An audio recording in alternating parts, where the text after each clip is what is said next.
Step into a 1950s British street, and the first thing that strikes you is how quietly everything moves, yet how firmly it all seems to run.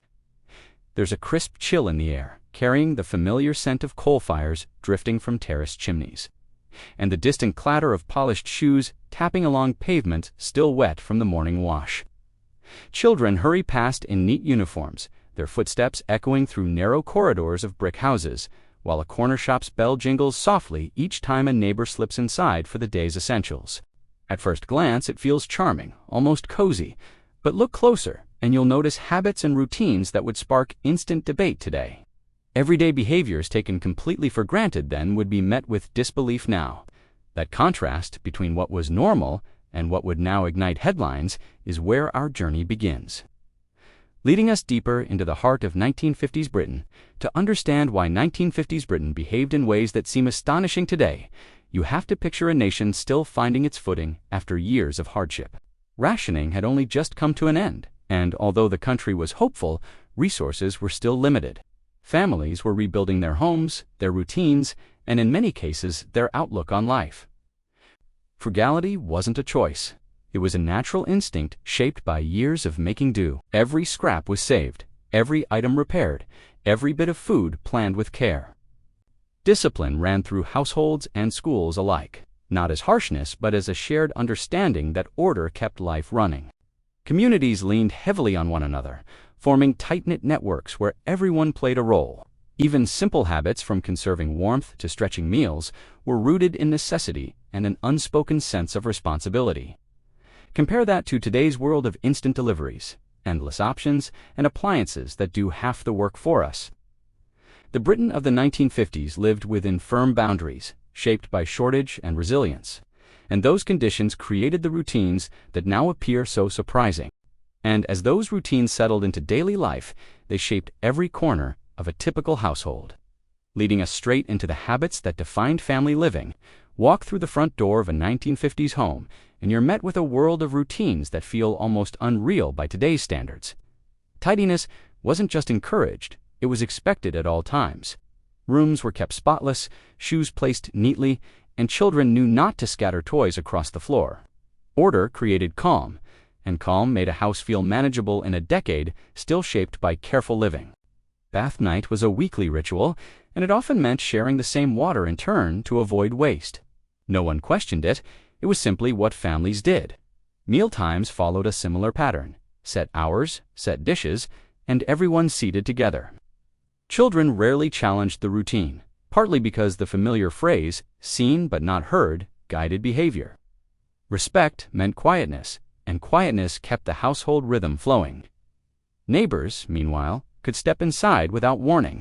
A quick knock was more of a courtesy than a request, because communities operated like extended families.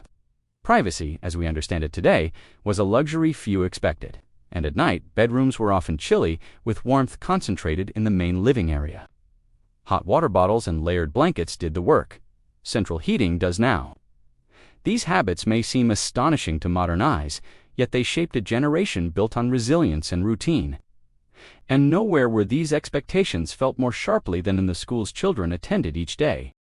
Step into a 1950s classroom, and you're greeted by the gentle scent of chalk dust drifting through the air, the squeak of polished floors under sensible shoes, and rows of wooden desks lined with perfect precision.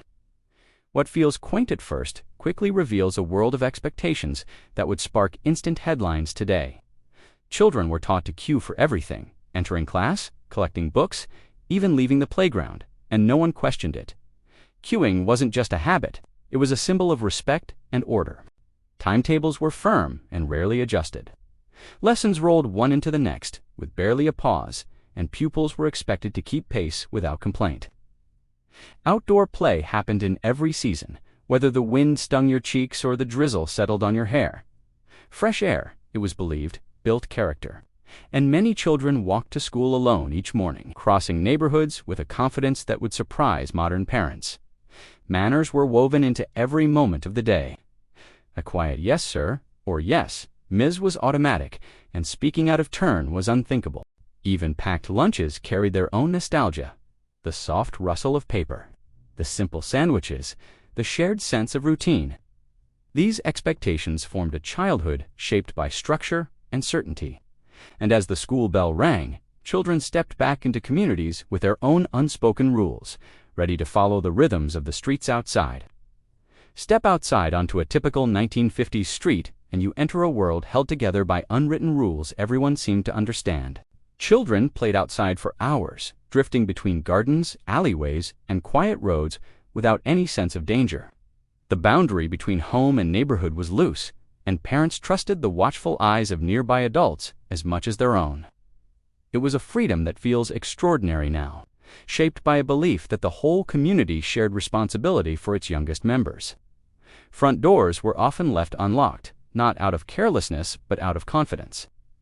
Neighbors popped in for a quick chat, borrowed essentials, or checked on one another without arranging it beforehand. That constant flow of familiar faces gave streets a village-like warmth, yet it also came with expectations.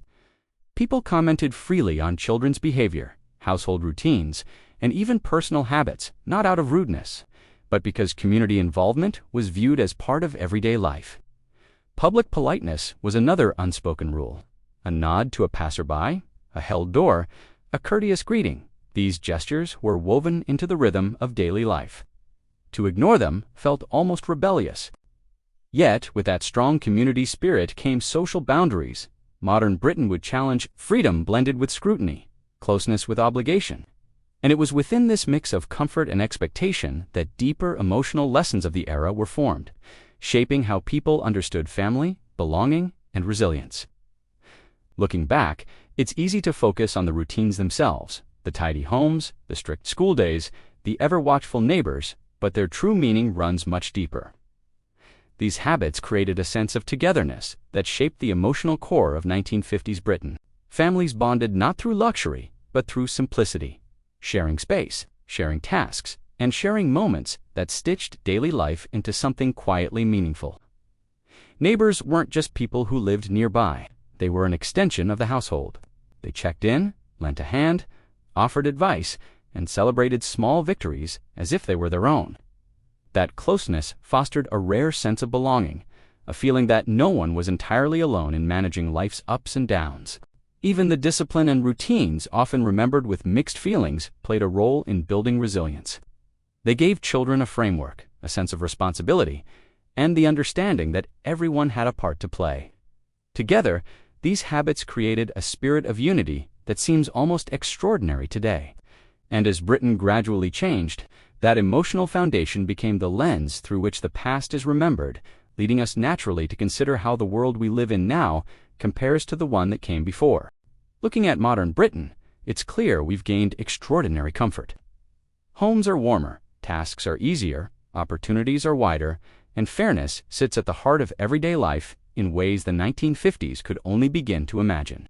Technology has brought convenience beyond anything earlier generations knew, transforming how we work, travel, and connect. Yet, with all this progress, something quieter has slipped away. The closeness of neighbors, the shared routines, and the simple joys that shaped ordinary days. Perhaps the real lesson isn't choosing one era over another, but recognizing the value in both. By carrying forward the warmth of the past while embracing the progress of today, we find a balance that honors where we've been and where we're going. For more of these unbelievable memories, tap the video on your screen. The 1970s stories are something else.